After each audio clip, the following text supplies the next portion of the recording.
नमस्कार, मैं विजयलक्ष्मी, सहायक आचार्य राजनीति विज्ञान, गौरी देवी राजकीय महिला महाविद्यालय अलवर, और हम अध्ययन कर रहे थे शीत युद्ध का।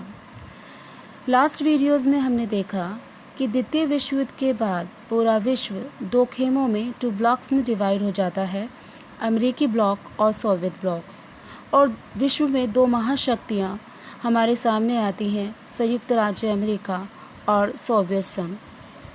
महायुद्ध की समाप्ति के बाद दोनों महाशक्तियाँ अपने वर्चस्व को स्थापित करना चाहती थी और इसीलिए उनमें विरोध, एक दूसरे के प्रति संघर्ष हमें दिखाई देता है। दोनों ही शक्तियाँ एक दूसरे की शक्ति को सीमित करने का, नियमित करने का प्रयास करती रहीं। इन दोनों ही शक्तियों के बीच में शस्त्र दौर शुरू हुई और एक परमाणु शस्त्र का दौर भी हमें यहाँ देखने को मिलता है। और इस जो विशेष रूप से ये जो अवधि थी, ये जो काल था, उस काल को ही हम शीत युद्ध के नाम से जानते हैं। चूँकि महायुद्ध की समाप्ति के बाद दोनों महाशक्तियाँ युद्ध से प्राप्त लाभ की स्थिति को बनाए रखना चाहती थी और अपने प्रभाव के विस्तार के लिए प्रयत्नशील थी। उनकी आकांक्षाओं की पूर्ति के लिए या महत्वाकांक्षाओं की पूर्ति में दोनों ही एक दूसरे के प्रतिबाधक थी। दोनों ही पक्षों को एक दूसरे से कुछ शिकायतें थी और ये शिकायतें ही मूल रूप से शीत युद्ध की उत्पत्ति का कारण बनी। और आज इस वीडियो में हम शीत युद्ध के कारणों के बारे में जानेंगे। शीत युद्ध अनेक घटनाओं, कारणों, विचारधाराओं के टकरावों और राष्ट्रीय हितों का परिणाम था। 1945 के बाद द्वितीय विश्व युद्ध के समाप्त होने के बाद अंतर्राष्ट्रीय क्षेत्र में ऐसी परिस्थितियां उत्पन्न हुई जिससे शीत युद्ध का प्रारंभ हमें देखने को मिलता है। शीत युद्ध के लिए अनेक कारण जिम्मेदार थे। इन कारणों को हम अध्ययन की सुविधा की दृष्टि से 3 भागों में विभाजित कर सकते हैं। पहला, सामान्य कारण। दूसरा, अमेरिका के विरुद्ध सोवियत संघ की शिकायतें। और तीसरा, सोवियत संघ के विरुद्ध अमेरिकी शिकायतें। पहला सामान्य कारण था विचारधारा संबंधी विरोध, आइडियोलॉजिकल कन्फ्लिक्ट। इसके अंतर्गत हमें देखने को मिलता है कि जो दोनों महाशक्तियाँ थीं वो अलग अलग विचारधाराओं का प्रतिनिधित्व कर रही थी। ऐसी विचारधारा जो दोनों ही एक दूसरे की विरोधी थी। अमेरिकी विद्वान हॉल तथा फ्रेंच विद्वान आंद्रे फोंटेन मानते हैं कि अंतर्राष्ट्रीय राजनीति में शीत युद्ध का आरंभ 1945 में नहीं वरन 1917 में ही हो जाता है, जब सोवियत संघ में बोल्शेविक क्रांति हुई और वहाँ साम्यवाद की स्थापना की गई। बोल्शेविक क्रांति के समय से ही पश्चिमी राष्ट्र सोवियत संघ को समाप्त करने का प्रयत्न कर रहे थे, क्योंकि साम्यवाद एक विश्वव्यापी आंदोलन था जिसका अंतिम उद्देश्य पूंजीवाद को समाप्त करके पूरे विश्व में साम्यवाद का प्रसार करना था। पूंजीवादी अमेरिका ने सोवियत साम्यवाद को स्वतंत्रता और विश्व शांति का शत्रु बताते हुए सोवियत प्रभाव के विस्तार को रोकने का प्रयास किया। वहीं दूसरी तरफ सोवियत संघ अमेरिकी तथा पश्चिमी यूरोपियन कंट्रीज़ को उपनिवेशवाद एवं उसका समर्थक घोषित करते हुए उनको रोकने का प्रयत्न किया। तो यहाँ हमें दोनों ही महाशक्तियों में वैचारिक मतभेद देखने को मिलते हैं। विचारधाराओं का टकराव होता हुआ हमें यहाँ नज़र आता है और इस मतभेद से ही विश्व में एक तनाव पैदा हुआ। दूसरा सामान्य कारण था विश्व राजनीति में सोवियत संघ की बढ़ती शक्ति के प्रति पश्चिम का भय। दूसरे विश्व युद्ध के दौरान पश्चिम या एंग्लो अमेरिकन जो कंट्रीज़ थी वो सोवियत संघ के निर्णयों से असंतुष्ट थी। इनके प्रति सोवियत संघ की बढ़ती शक्ति ने उन्हें एक चेतावनी दिखाई दी। 1917 में 1917 में बोल्शेविक क्रांति के द्वारा सोवियत संघ में समाजवादी क्रांति के आने के कारण पश्चिमी राष्ट्रों को ये भय भी लगने लगा कि इस घटना का प्रभाव अंतर्राष्ट्रीय संबंधों और दूसरे देशों की राजनीतिक व्यवस्थाओं पर पड़ेगा। सोवियत संघ की बढ़ती हुई शक्ति और दूसरे विश्व युद्ध में सोवियत संघ के शक्ति प्रदर्शन ने अंतर्राष्ट्रीय संबंधों में साम्यवाद के बढ़ते खतरे के प्रति पश्चिमी देशों को और भी आशंकित कर दिया और पश्चिमी राष्ट्रों द्वारा ऐसी नीतियां बनाई गईं जिनका अंतर्निहित उद्देश्य सोवियत संघ की शक्ति को नियंत्रित करना रहा। दोनों ही महाशक्तियां द्वितीय विश्व युद्ध के उपरांत अपनी लाभ की स्थिति को बनाए रखना चाहती थी और विशेष तौर पर विजित जर्मनी और इटली के आधिपत्य को लेकर अमेरिका और सोवियत संघ के बीच खींचतान प्रारंभ हो गई। इन दोनों ही महाशक्तियों के राष्ट्रीय हितों में भी हमें महत्वपूर्ण अंतर नज़र आता है। हम सभी जानते हैं कि कोई भी देश भले ही कितनी ही आदर्शवादी बातें क्यों न करे, उनकी विदेश नीति का निर्धारण उनके राष्ट्रीय हितों पर आधारित होता है और कोई भी देश अपने राष्ट्रीय हितों से दूर रहते हुए अपनी विदेश नीति का संचालन नहीं करता। राष्ट्रीय हित अंतर्राष्ट्रीय संबंधों का मूल होता है और इन दोनों के राष्ट्रीय हितों में हमें महत्वपूर्ण अंतर देखने को मिलते हैं। द्वितीय विश्व युद्ध के बाद जब विश्व राजनीति में अमेरिका व सोवियत संघ महाशक्तियों के रूप में उभरे तो इन दोनों के राष्ट्रीय हित भी भिन्न भिन्न हो गए। अमेरिका साम्यवादी विचारधारा के प्रभाव को कम करना चाहता था तो सोवियत संघ विश्व के अन्य भागों से पूंजीवादी व्यवस्था को खत्म कर साम्यवादी क्रांति करना चाहता था। शीत युद्ध की उत्पत्ति का एक महत्वपूर्ण कारण शक्ति शून्यता यानी पावर वैक्यूम की स्थिति भी रही। हमने पिछले वीडियोस में भी देखा था कि द्वितीय विश्व युद्ध के बाद यूरोपियन कंट्रीज़ अपनी शक्ति बरकरार नहीं रख पाती है। आर्थिक और सैन्य शक्ति दोनों में ही कमी हमें देखने को मिलती है। अपनी पोजीशन बरकरार वो ना रख पाए और उनके जो साम्राज्य थे, उनके जो उपनिवेश थे और ये जो यूरोप था उसमें हमें पावर वैक्यूम देखने को मिलता है। तो दोनों ही जो महाशक्तियाँ थी सोवियत संघ और अमेरिका, दोनों उस शक्ति शून्यता को भरने का प्रयत्न करने लगे और यही इन दोनों के मध्य एक टकराव का कारण भी बना। और अंतर्राष्ट्रीय राजनीति का एक यथार्थ है शक्ति संघर्ष।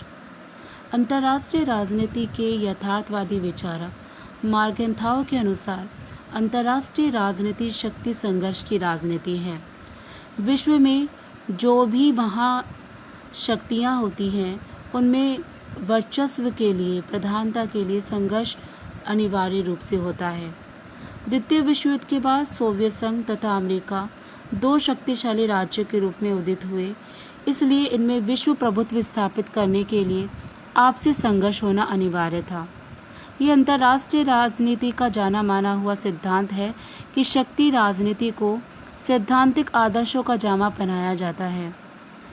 इन्होंने शीत युद्ध को पुरानी शक्ति संतुलन का नवीनीकरण भी माना, जिसमें दोनों महाशक्तियाँ अपने प्रभुत्व बढ़ाने में जी जान से लगी हुई थी और इसे ही सैद्धांतिक आधार दिया गया। अंतर्राष्ट्रीय राजनीति में शक्ति का अर्थ उनकी भौगोलिक स्थिति, आर्थिक दशा, सैनिक स्थिति, विश्व राजनीति को प्रभावित करने की क्षमता, नेतृत्व आदि से लिया जाता है। द्वितीय विश्व युद्ध के बाद अमेरिका और सोवियत संघ ने इसी शक्ति संघर्ष की राजनीति का सहारा लिया और शक्ति संतुलन, प्रभाव क्षेत्र, अधीनस्थ देश आदि सिद्धांतों को अपनाया। ये थे शीत युद्ध की उत्पत्ति के सामान्य कारण। अब हम दोनों पक्षों के से संबंधित महत्वपूर्ण शिकायतें जो दोनों की एक दूसरे के विरुद्ध थी उनका अध्ययन करेंगे। सबसे पहले हम देखेंगे अमेरिका के विरुद्ध सोवियत संघ की शिकायतें, सोवियत ग्रीवेंसेस अगेंस्ट अमेरिका। सबसे महत्वपूर्ण जो शिकायत सोवियत संघ की अमेरिका के विरुद्ध थी वो थी अमेरिका द्वारा परमाणु बम का रहस्य गुप्त रखना, keeping the secret of the atomic bomb by America. शीत युद्ध की उत्पत्ति का एक बहुत महत्वपूर्ण कारण था ये कहा जाता है कि परमाणु बम ने, अणु बम ने हिरोशिमा का ही विध्वंस नहीं किया, अपितु युद्धकालीन मित्र राष्ट्रों की मित्रता का भी अंत कर दिया। संयुक्त राज्य अमेरिका में अणु बम के अनुसंधान कार्य, रिसर्च वर्क और उनका परीक्षण बहुत पहले से चल रहा था। अमेरिका ने इस अनुसंधान की प्रगति से ब्रिटेन को तो पूरी तरह से परिचित रखा, लेकिन सोवियत संघ से इसका रहस्य जानबूझकर गुप्त रखा। सोवियत संघ को इससे बहुत सदमा पहुंचा और उन्होंने इसे विश्वासघात माना, धोखा माना। उधर अमेरिका और ब्रिटेन को अणुबम के कारण ये अभिमान हो गया कि अब उन्हें सोवियत सहायता की कोई आवश्यकता नहीं, अतएव इस कारण से भी दोनों पक्षों में मनमुटाव बढ़ा। दूसरा महत्वपूर्ण जो शिकायत सोवियत संघ की अमेरिका के विरुद्ध थी, वो थी जर्मनी के विरुद्ध दूसरा मोर्चा खोलने में देरी, delay in opening a second front against Germany. द्वितीय विश्व युद्ध के दौरान जब हिटलर ने सोवियत संघ को भारी जनधन की क्षति पहुंचाई, तो सोवियत नेता स्टालिन ने मित्र राष्ट्रों से यूरोप में नाजी फौजों के विरुद्ध दूसरा मोर्चा खोल देने का अनुरोध किया, ताकि नाजी सेना का रूसी सीमा पर दबाव कम हो सके। लेकिन रूजवेल्ट और चर्चिल महीनों तक इस अनुरोध को टालते रहे। सोवियत इतिहासकारों के मत में यह देरी अमेरिका और ब्रिटेन की योजनाबद्ध नीति का परिणाम था। वो ये चाहते थे कि नाजी जर्मनी साम्यवादी रूस को पूर्णतः विध्वंस कर दे। इससे स्टालिन को ये समझने में देर नहीं लगी कि पश्चिमी देशों की आंतरिक भावना सोवियत संघ को खत्म होता देखने की है। इसके अलावा युद्ध के दौरान पश्चिमी सहायता में देरी तथा अपर्याप्तता से सोवियत संघ बहुत नाराज था। वो अनुभव करता था क्योंकि जर्मनी द्वारा इतने बड़े आक्रमण के कारण उसे इतनी हानि हो रही है, इसलिए पश्चिम का यह कर्तव्य बन जाता है कि वह उसी आक्रमण का सामना करने के लिए पर्याप्त सहायता दे। लैंड लीज एक्ट के अंतर्गत अमेरिका द्वारा सोवियत संघ को आंशिक आर्थिक सहायता ही दी जा रही थी।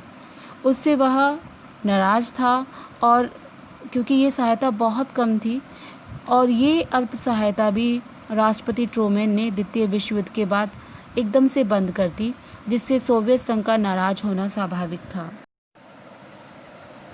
पश्चिम की सोवियत विरोधी नीति और प्रचार अभियान ने भी शीत युद्ध शुरू करने में एक महत्वपूर्ण भूमिका अदा की। पश्चिमी नेताओं द्वारा किए जाने वाले विरोधी प्रचार ने सोवियत संघ को बहुत दुखी कर दिया था। चर्चिल के फुलटन भाषण, ट्रूमैन सिद्धांत, मार्शल योजना, अमेरिकी सीनेट द्वारा खुले रूप से सोवियत विदेश नीति की आलोचना और विस्तारवादी नीति संबंधी दोषारोपण से सोवियत संघ पश्चिमी शक्तियों से बहुत नाराज हुआ। इस तरह द्वितीय विश्व युद्ध के दौरान पश्चिमी शक्तियों ने धुरी शक्तियों यानी जापान, जर्मनी और इटली के आक्रमणों के विरुद्ध सोवियत संघ की रक्षा करने के बजाय तुष्टीकरण की नीति अपनाई और सोवियत संघ की सहायता नहीं की। इसलिए युद्ध पूर्व किए गए संधियों व समझौतों के प्रति उनके मन में अविश्वास की भावना पैदा हुई, जिसने आगे चलकर शीत युद्ध को जन्म दिया।